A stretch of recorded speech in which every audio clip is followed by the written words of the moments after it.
نحمدہ ونصلی ونسلم علی سیدنا و مولانا محمد رسولہ النبی الامین الکریم الرؤوف الرحیم.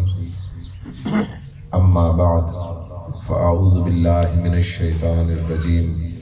بسم اللہ الرحمن الرحیم. یا ایہا الذین آمنوا ادخلوا فی السلم کافہ. وقال اللہ تبارک و تعالی ان الدین عند اللہ الاسلام. صدق اللہ العظیم. انتہائی معزز و مکرم لائق سب تعظیم و احترام حضرات علماء کرام، بزرگان محترم، بانیان مجلس، مہمانان ذی وقار اور جملہ معزز و مکرم حاضرین و شرکاء مجلس، اللہ جل مجدہ کی توفیق و عنایت سے ہم ایصال ثواب کے لیے منعقدہ اس پاکیزہ مجلس میں حاضر اور جمع ہیں، اور اللہ کی بارگاہ میں عرض گزار ہیں کہ وہ تمام اہل ایمان مرحومین کی بخشش عامہ اور مغفرت تامہ نصیب فرمائے، سب کے گناہوں کو معاف فرما دے، اور سب کی قبور اور ان کی قبروں پر انوار و تجلیات کا نزول فرمائے. آمین. جتنے وقت کے دامن میں گنجائش ہے اسے پیش نظر رکھتے ہوئے 2-3-4 بڑی سادہ مگر ضروری باتیں عرض کرنا چاہتا ہوں. پہلی بات یہ ذہن میں رکھیں کہ اسلام وہ واحد طریقہ زندگی اور فلسفہ حیات ہے جس کا درجہ اور مرتبہ دین کا ہے. یعنی سادہ لفظوں میں دین دنیا میں صرف اسلام ہے، باقی کوئی کوئی نظریہ، کوئی فلسفہ، کوئی زندگی گزارنے کا طریقہ وہ دین کا درجہ نہیں رکھتا. باقی سب مذہب ہیں. عیسائیت مذہب ہے، یہودیت مذہب ہے اس وقت جو اپنی اس کی موجودہ شکل پریکٹیکل فارم ہے اس میں. باقی سب مذہب ہیں، صرف اسلام دین ہے. اب دونوں میں فرق کیا ہے؟ میں وہ جو لمبی چوڑی علمی لغوی بحثیں ہیں ان میں نہیں الجھاتا، سادہ بات کرتا ہوں کہ جو عقیدہ، نظریہ، فکر اور سوچ آپ کو زندگی کے کسی ایک یا چند پہلوؤں، کسی ایک شعبے، کسی ایک گوشے، کسی ایک معاملے میں یا چند معاملات میں رہنمائی کرے وہ مذہب ہوتا ہے. اور جو آپ کو پیدائش سے لے کر موت تک زندگی کے سارے مرحلوں، ہر گوشے اور ہر پہلو میں اس طرح کامل ہدایت اور رہنمائی فراہم کرے کہ کسی اور طرف دیکھنے کی حاجت نہ رہے، اسے دین کہتے ہیں. سبحان اللہ.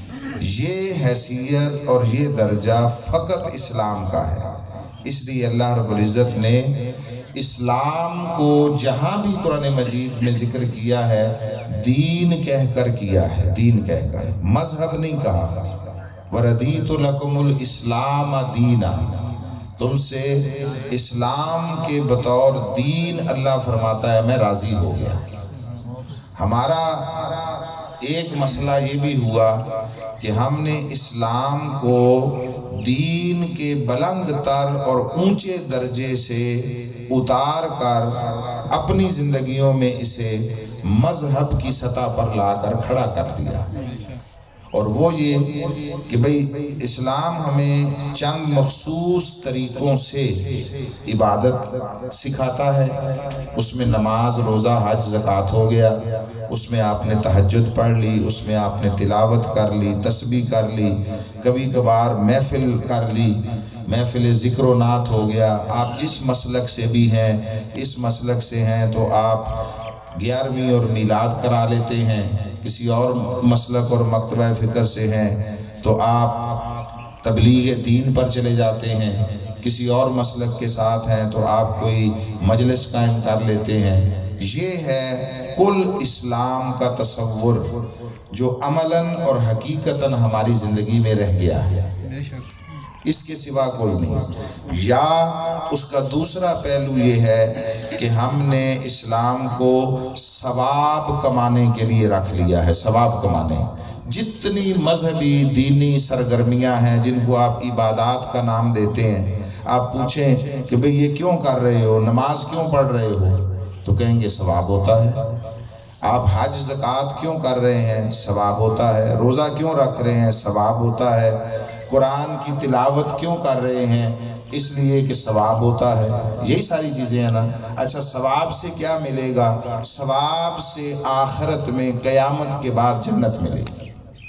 یہ کل ہم نے اسلام کو، میں دین اس لیے نہیں کہہ رہا، بار بار اسلام کہہ رہا ہوں کہ دین کا تصور اس سے بڑا وسیع تھا، بڑا کلی تھا. ہم نے اسے جزوی بنا دیا اور پورے کے پورے اسلام کو صرف ثواب کما کر آخرت میں جنت تک جانے کا ذریعہ سمجھ لیا ہے. اور یہ جو دنیا جس پر اگلی زندگی کا دار و مدار ہے، انحصار ہے، جس پر فیصلہ ہونا ہے، جو کچھ آپ نے یہاں کیا ساری زندگی کرتے رہے. آپ کا صرف یہ نہیں دیکھا جائے گا نمازیں کتنی پڑھی ہیں، زکوٰۃ کتنی دی ہے، حج کتنے کیے ہیں، عمرے کتنے کیے ہیں، تسبیح کتنی کی ہے، تہجدیں کتنی پڑھی ہے، تلاوت کتنی کی ہے. صرف یہ نہیں پوچھا جائے گا، اس سے بڑھ کر اللہ کی بارگاہ سے یہ پوچھا جائے گا کہ تمہیں بطور انسان میں نے اپنا خلیفہ بنایا تھا، تمہارے سر پر میں نے تاج خلافت سجایا تھا، فرشتوں سے بلند تر مقام دیا تھا، اور تمہیں کھڑا کر کے تمہارے سامنے فرشتوں سے سجدہ کروایا تھا. اگر صرف تسبیح ہی کرانی ہوتی تو فرشتے تھوڑے تھے، سبحان اللہ، فرشتے کم تھے. فرشتوں نے یہی بات اللہ کی بارگاہ میں کہی تھی کہ نحن نسبح بحمدک ونقدس لک، ہم ہر وقت تیری تسبیح کرتے ہیں، تیری عظمت، تیری بزرگی اور تیرے کمالات کے گن گاتے ہیں. تو ہمیں یعنی معنی یہ تھا کہ ہمیں دے دینا یہ منصب. اور بڑی اہم بات یہ ہے، جس وقت اللہ نے فرشتوں سے آدم کے سامنے سجدہ کروایا ہے، اس وقت فرشتوں کے پاس کروڑوں سالوں کی عبادتیں تھیں، ہر فرشتے کے پاس. ایک روایت کے مطابق عزازیل جو بعد میں انکار سجدہ کر کے ابلیس ہو گیا، اس کے پاس 6 کروڑ سال کی عبادت تھی. کتنی؟ 6 کروڑ. چلو اس کی سب سے زیادہ بھی اگر ہو، سب سے زیادہ بھی، تو باقی بھی 2-2, 4-4 کروڑ والے تو ہوں گے نا. اتنا تو سب کے اکاؤنٹ میں بھرا ہوا ہوگا وہ عبادتوں کا اور تسبیحات کا ذخیرہ. اور جس آدم کے سامنے جھکایا تھا اور سجدہ کروایا تھا فرشتوں، اس وقت آدم کی کل کائنات عمل فقط ایک سجدہ تھا. جن کو جھکایا ان کے پاس کروڑوں سالوں کے سجدے، اور جس کے سامنے جھکایا اس کے پاس ایک سجدہ. اس کا معنی کیا ہوا؟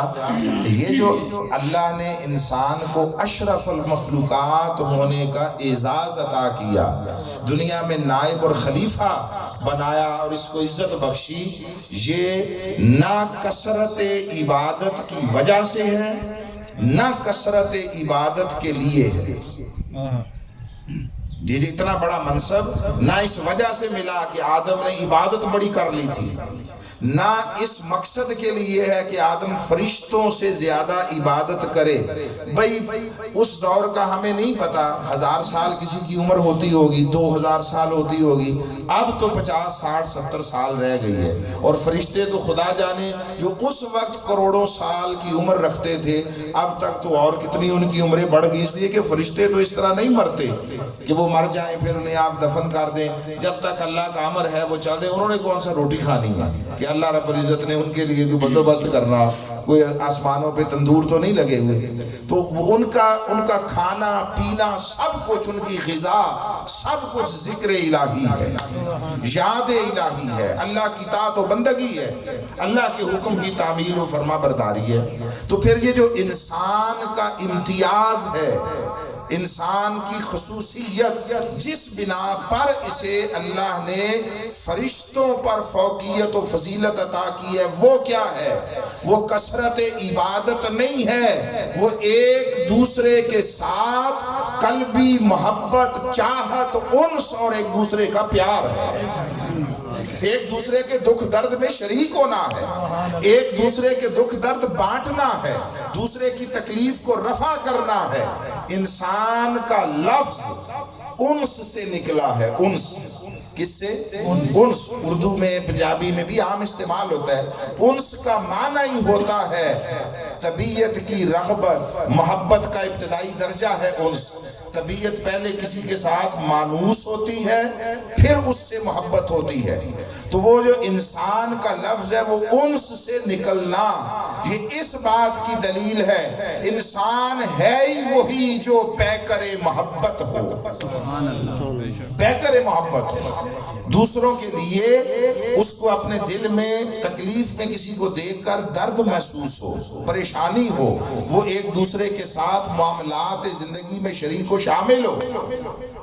یہ اسلام کا بنیادی نظام زندگی تھا، یہ مقصود تھا اس دین کا، وہ سارے کا سارا ہم نے اصلاً بھلا دیا ہے، ختم کر دیا ہے۔ اور قرآن جو ہمارا کوڈ آف لائف تھا، قرآن مجید جو ہمارا زندگی گزارنے کی تعلیمات کا مجموعہ تھا، جس کے سورہ بقرہ کی ابتدا میں اللہ رب العزت نے اس ضمانت کے ساتھ متعارف کروایا ہے کہ یہ وہ کتاب ہے جس میں شک و شبہ کی گنجائش نہیں ہے، یعنی اس کتاب کو اپنا منشور زندگی بنا لوگے، اس کتاب کو اپنی زندگی کا نظام بنا لوگے تو تمہیں مشرق و مغرب اور دائیں بائیں کسی طرف تکنے کی حاجت سے بے نیاز کر دے۔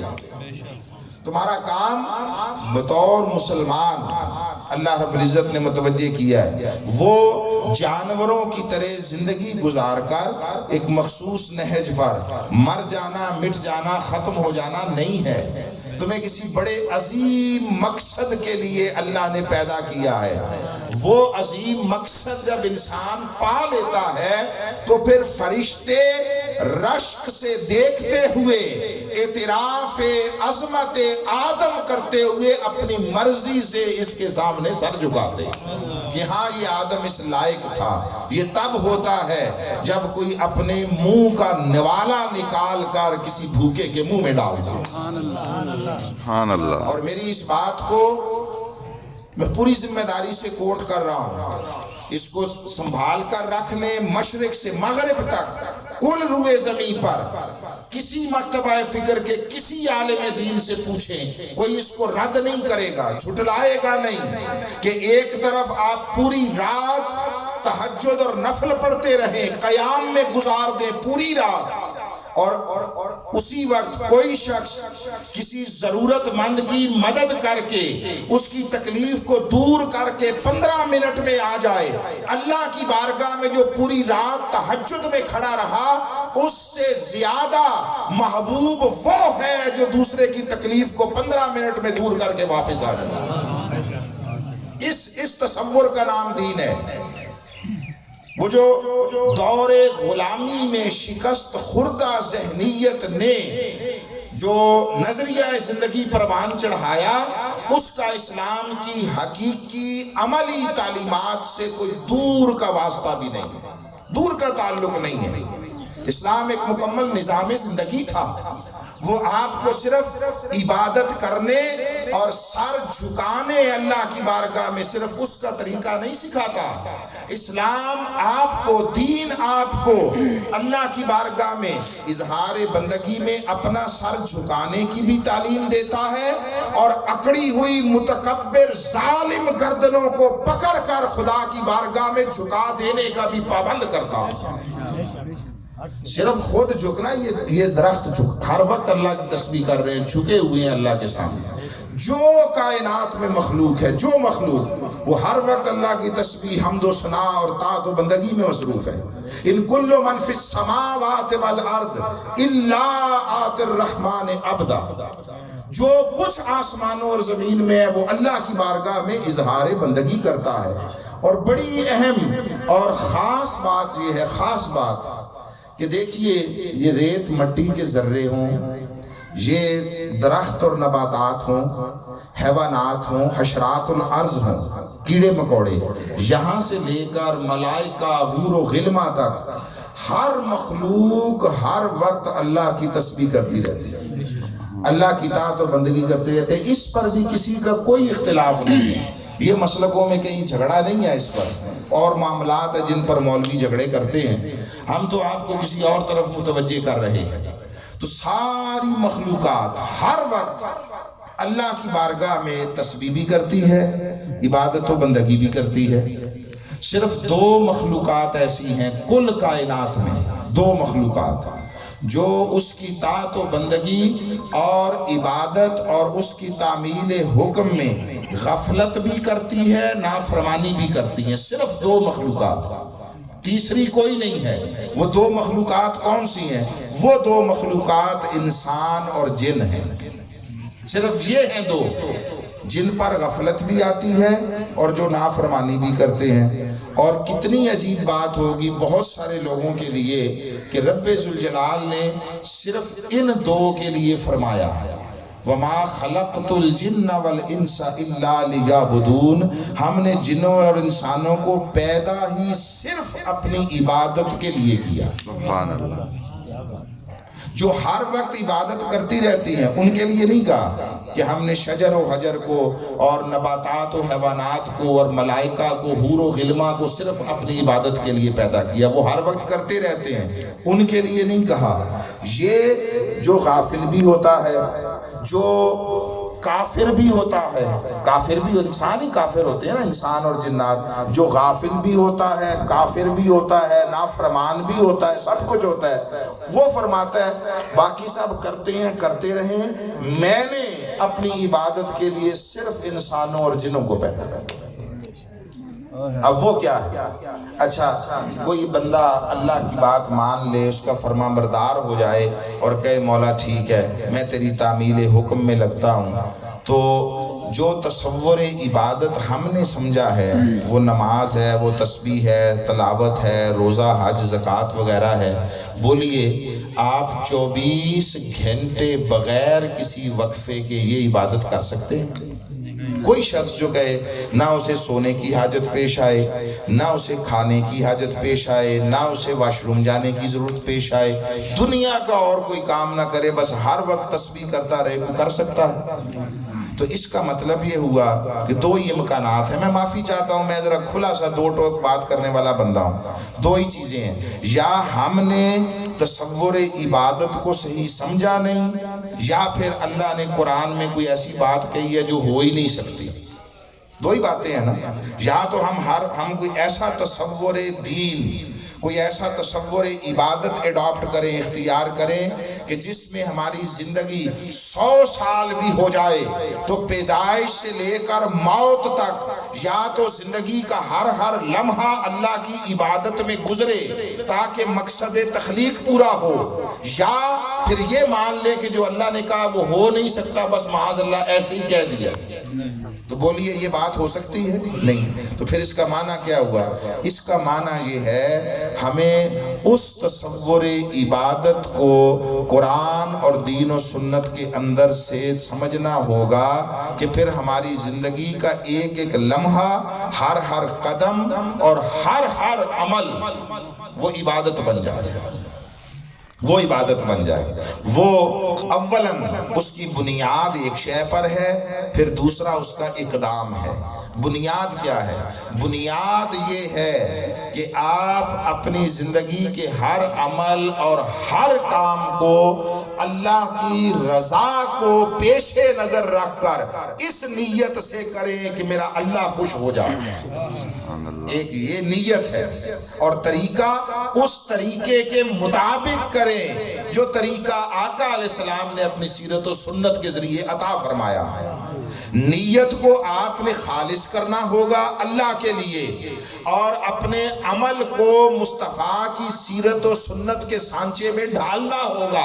جو یہ دو کام کر لے گا، اس کا فقط نماز پڑھنا اور تسبیح کرنا ہی نہیں، اس کا کھانا کھانا بھی عبادت بن جائے گا، اس کا رات کو سونا عبادت بن جائے گا، اس کا دکانداری کرنا عبادت بن جائے گا، اس کا کھیتوں میں کام کرنا، ہل چلانا عبادت بن جائے گا، ذرائع معاش و روزگار کے لیے محنت کرنا یہ عبادت بن جائے گا، حتیٰ کہ وہ اپنے گھر والوں، دوستوں، اہل محلہ کے ساتھ، اپنے جاننے والوں کے ساتھ بیٹھ کر گفتگو کرتا ہے، وہ گفتگو کرنا اللہ کی بارگاہ میں فرشتوں کی عبادت سے اونچے درجے کی عبادت قرار پائے۔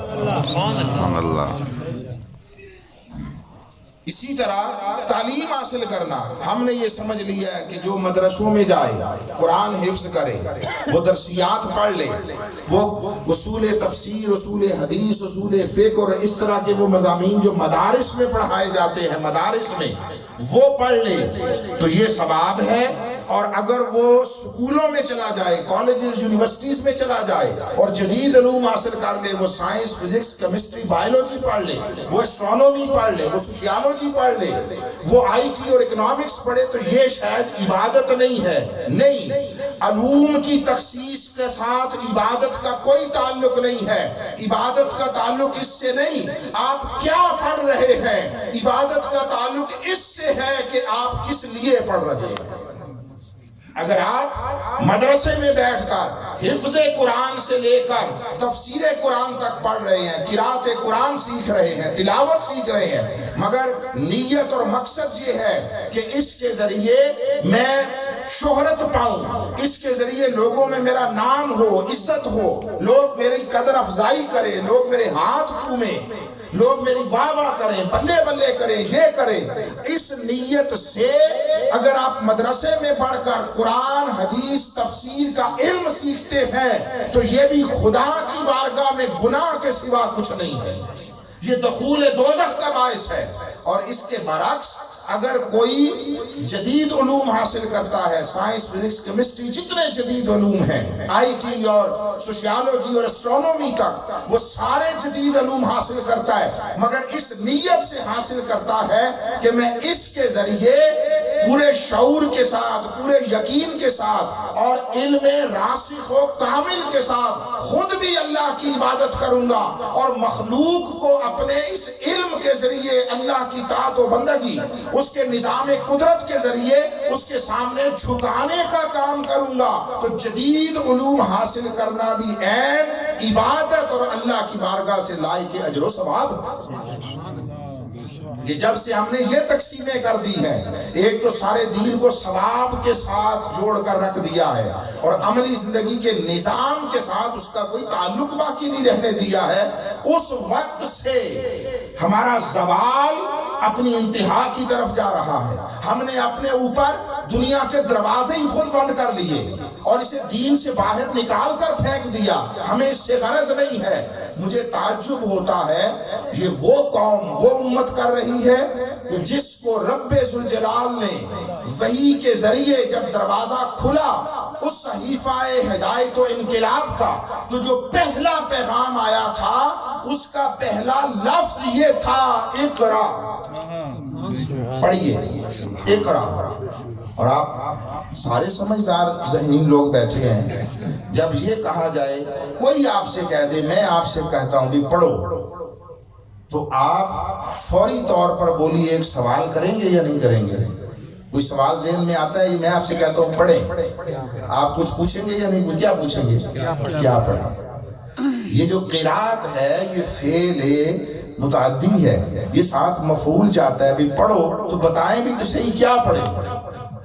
اللہ نے اس پہلی وحی میں، یہ 5 آیتوں اور 19 الفاظ پر مشتمل جو پہلی وحی ہے، اس میں تصور کیجئے پہلے کہ یہ بات کتنی اہم ہے کہ اللہ نے اس وحی میں اور کوئی حکم دیا ہی نہیں، حتیٰ کہ اپنے اوپر ایمان لانے کا براہ راست حکم نہیں دیا، نہیں کہا آمنوا باللہ ورسولہ، اللہ پر ایمان لاؤ رسول پر ایمان نہیں، نماز روزہ حج زکوٰۃ تو بعد کی بات ہے، پہلے کوئی ایمان لائے گا تو نماز پڑھے گا نا۔ اس نے ایمان لانے کا بھی حکم نہیں دیا، اس نے اس پہلی وحی میں ایک ہی حکم دیا، وہیں سے وحی کی ابتدا کی، اور 2 بار ایک ہی حکم دیا ہے، اقرا، لوگوں پڑھو۔ دونوں جگہوں پر کچھ نہیں بتایا کیا پڑھو، کیا پڑھو۔ اقرا القرآن بھی نہیں کہا، اقرا الحدیث بھی نہیں کہا، مطلق کہا پڑھو۔ اس کا کیا معنی ہے؟ اس کا معنی یہ ہے اللہ نے وہ عرب کے اس اجاڑ بدو معاشرے میں جہاں پڑھنا لکھنا اپنے لیے عیب سمجھا جاتا تھا، وہاں مطلق حکم اقرا کے ذریعے قیامت تک آنے والے سارے جدید علوم و فنون کے دروازے اس امت پر کھول دیے جس کو اللہ رب العزت نے اپنے مصطفیٰ کے ساتھ جوڑنے کا ارادہ فرمایا۔ وہ امت آج دنیا میں سب سے زیادہ محروم علم ہے۔ نمازیں کم نہیں ہو گئی، نمازیں زیادہ ہو گئے ہیں، مسجدیں زیادہ ہو گئی ہیں، روزوں پر عمل زیادہ ہو گیا، حاجی زیادہ ہو گئے ہیں حاجی، مگر وہ جو دین کا اصل تصور تھا، جو نظام زندگی تھا، وہ آنکھوں سے اوجھل ہو گیا۔ ایک چھوٹی سی دعا، مختصر دعا، شاید ہر بچہ جانتا بھی ہے، پڑھتا بھی ہے، آپ مانتے بھی ہیں، ربنا آتنا فی الدنیا حسنۃ وفی الآخرۃ حسنۃ وقنا عذاب النار۔ کیا معنی ہے؟ اے اللہ ہمیں دنیا میں بھی حسنہ عطا فرما، میں ترجمہ نہیں کر رہا، سیم وہی لفظ لے رہا ہوں، دنیا میں بھی حسنہ عطا فرما اور آخرت میں بھی حسنہ عطا فرما۔ جو حسنہ آخرت میں آپ مانگ رہے ہیں، اللہ پہلے دنیا میں منگوا رہا ہے۔ اس کا کیا معنی ہوا؟ جو بھی حسنہ ہے پہلے دنیا میں ہونا ضروری ہے یا نہیں؟ اگر دنیا میں نہ مل سکے تو کیسے کوئی ضمانت دے کہ آخرت میں ملے گی؟ وہ حسنہ جنت ہو تو پہلے دنیا میں ہونی چاہیے، وہ حسنہ عزت ہو تو پہلے دنیا میں ہونی چاہیے، وہ حسنہ امامت و قیادت ہو، قرب خدا ہو، اللہ کی رضا ہو، جو شے بھی ہو وہ پہلے دنیا میں ہونی چاہیے۔ آپ نے دنیا والا حصہ اپنی مرضی سے کاٹ کر پھینک دیا اور یہ سمجھنے لگے کہ صرف آخرت ہماری ہے، یہ سوائے خوش فہمی کے اور کچھ نہیں ہے۔ رب ذوالجلال انہی کے لیے اپنے وعدے پورے کرتا ہے جو اس کے احکام پر عمل کرے۔ جو آدھا دین کاٹ دے اور کہے آدھا لیتا ہوں تو اس کے لیے باقی آدھے میں نتیجے کی کوئی ضمانت نہیں ہوتی۔ سو ایک بات یہ ذہن میں رکھ لیں کہ بطور امت مسلمہ، حضور کی امت ہونے کے ناطے ہم میں سے ہر شخص پر لازم ہے وہ اپنی بساط بھر علم حاصل کرے۔ آقا علیہ السلام نے فرمایا اطلب العلم من المہد الی اللحد، ماں کی گود سے لے کر قبر کی گور تک، لحد تک علم حاصل کرو۔ ہمارے معاشرے میں تو کہا جاتا نا، یہ بہت ساری مسکنسیپشن، غلط فہمیاں ہیں، ہم یہ کہتے ہیں علم حاصل کرنا ہر بچے کا حق ہے، ادھوری بات کر رہے ہیں، آدھی بات کر رہے ہیں، ناقص بات کر رہے ہیں۔ علم حاصل کرنا ہر کسی کا حق نہیں ہے، علم حاصل کرنا بقدر استطاعت ہر کسی پر واجب اور فرض ہے، آپشنل میٹر نہیں ہے، ثوابدید نہیں ہے کہ پڑھ لیا تو پڑھ لیا، نہیں پڑھا تو نہ پڑھا۔ جس کا ہر اگلا دن پہلے دن سے بہتر نہیں ہوتا، عقیدے میں پختگی کے اعتبار سے، عمل میں پختگی کے اعتبار سے، اللہ کی تعمیل حکم کے اعتبار سے، علم حاصل کرنے کے اعتبار سے، جو ہر اگلے دن اپنے آپ کو امپروو نہیں کرتا اور اس کا اگلا دن اور پچھلا دن گزرا ہوا برابر ہے، اس نے گویا اپنے اوپر ترقی کے راستے بھی بند کر لیے، اللہ کی قربت اور رضا کے راستے بھی بند کر لیے۔ جو اس کی طرف بڑھنا چاہتا ہے، وہ امت جس نے اقوام عالم کی قیادت کرنا تھی، وہ دنیا میں جھولی اٹھائے بھیک مانگتی پھر رہی ہے۔ کبھی علم کی خیرات مانگتی ہے، کبھی ٹکوں کی خیرات مانگتی ہے، کبھی سائنس اور ٹیکنالوجی کی خیرات مانگتی ہے، کبھی کسی اور مہارت کی، کسی اور گوشہ علم میں لوگوں کے سامنے جھولیاں پھیلاتی پھرتی ہے۔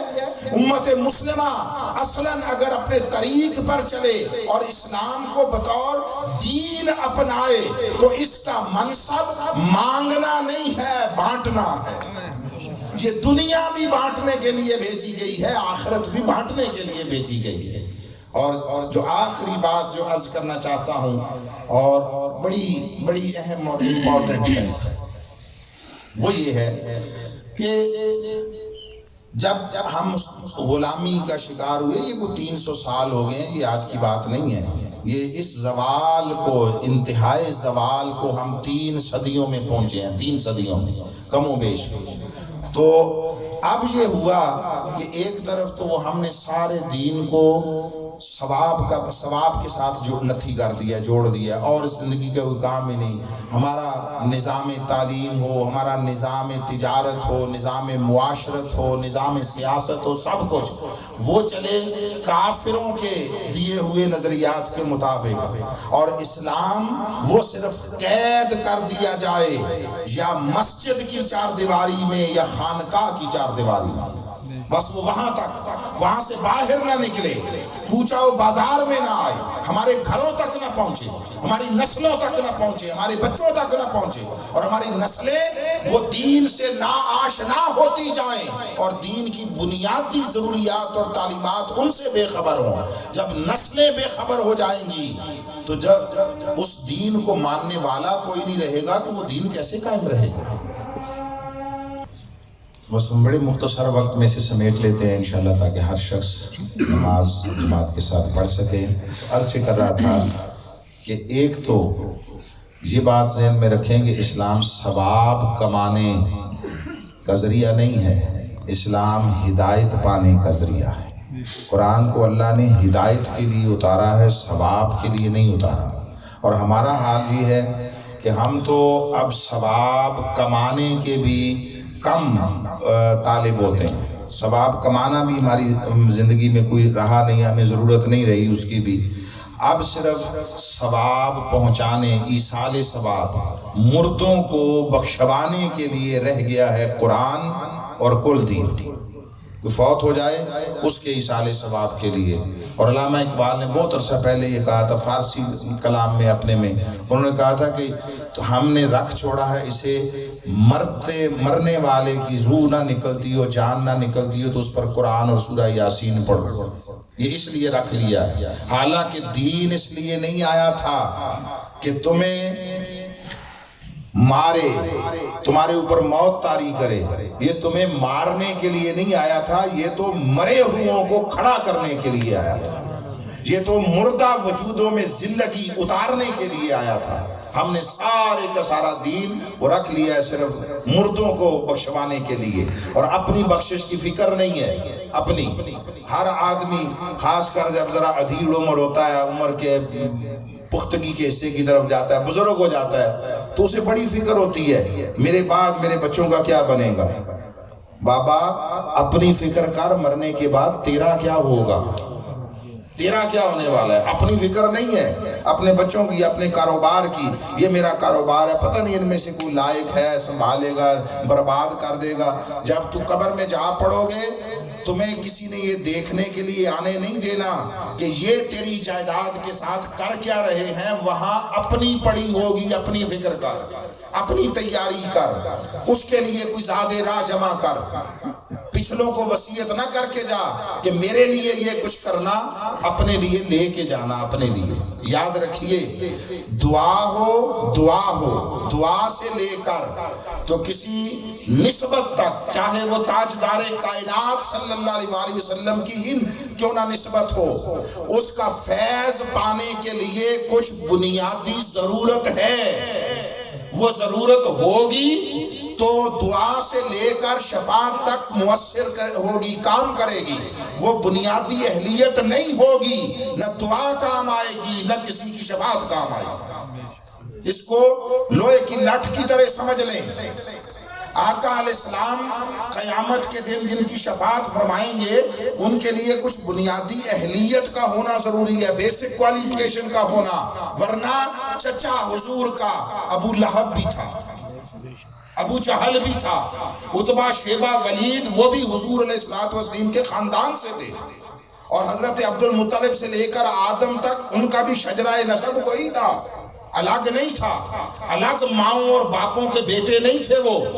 اس کے لیے جو بیسک کوالیفیکیشن تھی ایمان کی وہ ہوگی تو آقا علیہ السلام کی نسبت فائدہ دے گی۔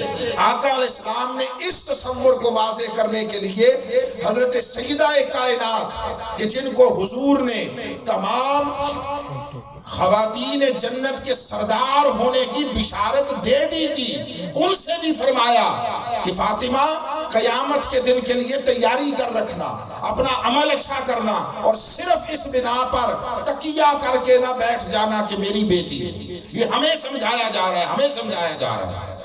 ہم نے وہ سارے کے سارے ان بنیادی جو اعمال تھے جن کا دین تقاضا کرتا تھا ان سب کو نظر انداز کر کے تو ہم صرف اس پہ بیٹھے ہیں کہ بس چونکہ کلمہ پڑھ لیا ہے اب ہمیں کچھ کرنے کی حاجت نہیں رہی، کچھ کرنے کی حاجت نہیں رہی۔ اس سے بڑی خوش فہمی کوئی نہیں ہے۔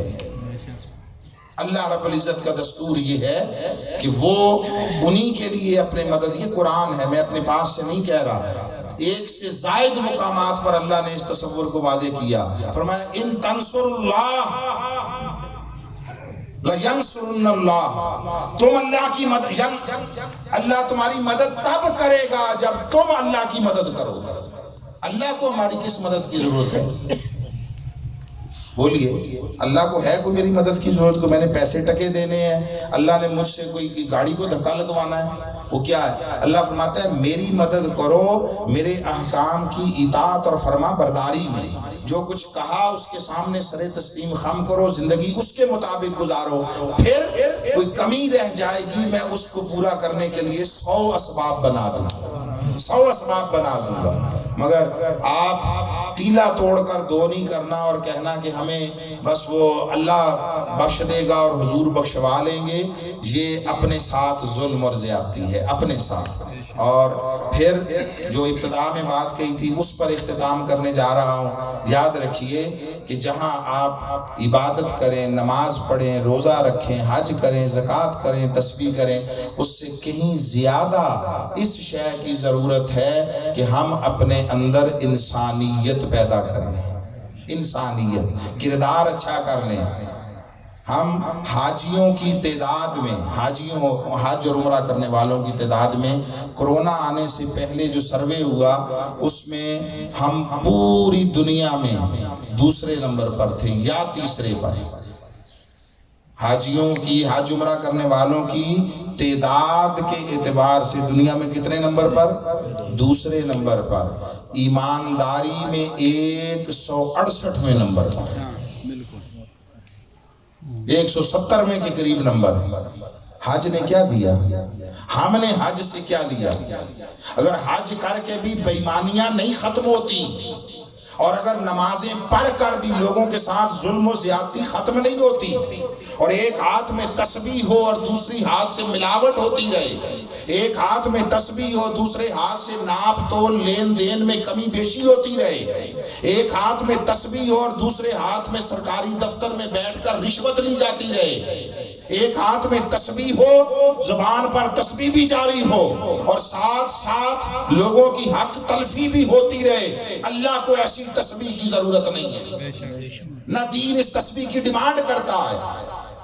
یہ تسبیحاں صرف اور صرف اس راہ پر لگانے کے لیے تھی، مقصود بنانے کے لیے نہیں تھی۔ وہ کسی نے کہا کہ تسبیح کے دانوں سے ابس کام لیا، یوں مفت کا زاہدوں نے الزام لیا، تیرا نام تو وہ تھا جو بے گنتی لیتے، کیا لطف جو گن گن کے تیرا نام لیا۔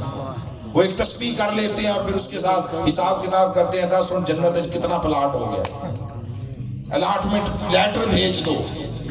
یہ حساب کتاب نہ کرو۔ تو ایک یہ شے، کردار اہم شے ہے، کردار یاد رکھیے۔ آقا علیہ السلام کی 63 سالہ زندگی میں سے پہلے 40 سال نبوت نہیں، لوگوں پر ظاہر کی، صرف اپنا کردار ظاہر کیا ہے۔ فرمایا حبیب 40 سال تک بتانا نہیں میں کون ہوں، دکھانا ہے میں کیسا ہوں۔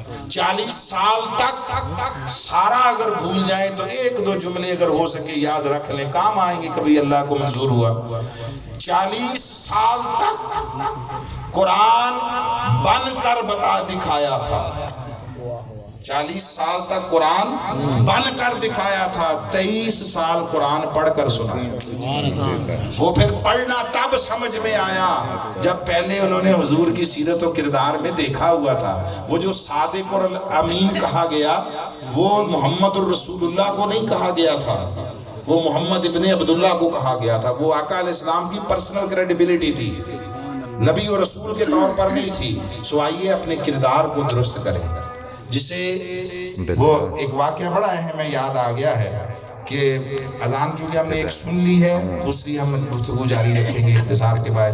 وہ چائنا کی طرف کو بندہ گیا، وہ ایک چائنیز انڈسٹریلسٹ ہے، اس نے کہا عجیب لوگ ہیں آپ کے بھی، ہمارے پاس آتے ہیں اور آ کے ہمیں جو بازار میں بہت چیز ٹاپ بزنس پہ ہوتی ہے کہتے ہیں اس جیسی، یعنی اس کی نقل بنا دیں، جیسے یہ فون ہے نا، بالفرض لاکھ روپے کا فون ہے، ایسے مثال دے رہا ہوں، یہ نہیں ہے، لاکھ روپے کا فون ہے تو وہ کہتے ہیں بالکل ایسا ہی بنا کے دیں، دیکھنے میں، وزن میں، ہر اعتبار سے ایسا ہی 10,000 میں بنا کے دیں۔ تو یہ اگر سونے کا ہے تو وہ پھر سونے کا تو نہیں بنا کے دے گا، مٹی دے گا نا۔ وہ کہتا ہے ہم تو مینوفیکچرر ہیں، بناتے ہیں، دیتے ہیں، ہم ان کے ساتھ ٹرمز اینڈ کنڈیشنز طے کرتے ہیں، سارا کچھ کر کے معاہدہ ہو جاتا ہے، ہم انہیں کہتے ہیں آئے اب آپ کو کھانا کھلائیں، ظاہر ہے وہ گاہک ہے تو اس کو آپ بھی دکانوں پہ چائے پانی پلاتے ہیں، تو کہتے ہیں ہم آتے ہیں، کہتے ہیں آئے کھانا کھلائیں، کہتے ہیں نہیں آپ کے ساتھ کھانا نہیں کھا سکتے۔ کیوں؟ آپ حرام چیزیں کھاتے ہیں، حرام چیزیں، آپ کتا کھا لیتے ہیں، بلی کھا لیتے ہیں، آپ اور چیزیں مینڈک کھا لیتے ہیں، کھوتے تو ہمارے ہاں بھی خیر لوگ اب کھاتے ہیں، چلو تو تھوڑی بہت قریب پڑوسی ہونے کا فیض مل رہا ہے، تو کہتے ہیں کہ نہیں کھاتے، کہتے ہیں آپ کتے بلیاں مینڈک کھاتے ہیں۔ اس کا کیا جملہ ہے خوبصورت، کیا جملہ، ہمارے منہ پہ کیچڑ سے، گندگی سے بھری ہوئی جوتی ہے جو اس نے ماری ہے۔ اس نے کہا جیب میں کمائی ساری حرام ڈال کے حلال کھانے اور گوشت ڈھونڈتے پھرتے۔ جسے حلال کھانے کا شوق ہو وہ پہلے کمائی حلال کرے۔ اور اس جملے پر ختم کر رہا ہوں تبصرے کے طور پر کہ اگر جیب میں کمائی حرام ہو، یہ ہم نے کبھی زندگی میں فتویٰ نہیں دیا، یہ فتویٰ بات کر رہا ہوں، جیب میں کمائی حرام کی ہو تو دمبا جنت سے بھی آ جائے تو حرام ہی ہوگا۔ حلال کھانے کے لیے حلال کمانا سیکھو، اللہ کی رضا کو پانے کے لیے کسی بھوکے کو کھانا کھلانا سیکھو، کسی ضرورت مند کی ضرورت پوری کرنا سیکھو۔ وہ مفتی اعظم سوڈان کا ایک جملہ تھا، پورا خطبہ جمعہ ایک جملے کا، لمبی بات ہی نہیں کی، ایک جملہ کہہ کر کہا اٹھو نماز پڑھو، چھڈو تقریرہ میں۔ وہ جملہ کیا تھا؟ انہوں نے کہا ایک بھوکے شخص کو کھانا کھلانا 1000 مسجدیں بنانے سے بہتر ہے۔